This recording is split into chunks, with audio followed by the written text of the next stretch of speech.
அஞ்சு நாள் வரை அவள் பொழிந்தது ஆசையின் மழை. அதில் நனைந்தது 100 ஜென்மங்கள் நினைவினில் இருக்கும்.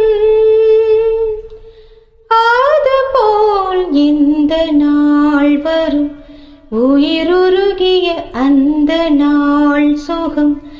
அதை நினைக்கையில் இரத்த நாளங்கள் ராத்திரி வெடிக்கும். ஒரு நிமிஷம் கூட என்னை தெரியவில்லை, விவரம் ஏதும் அவள் அறியவில்லை. என்ன இருந்த போதும் அவள்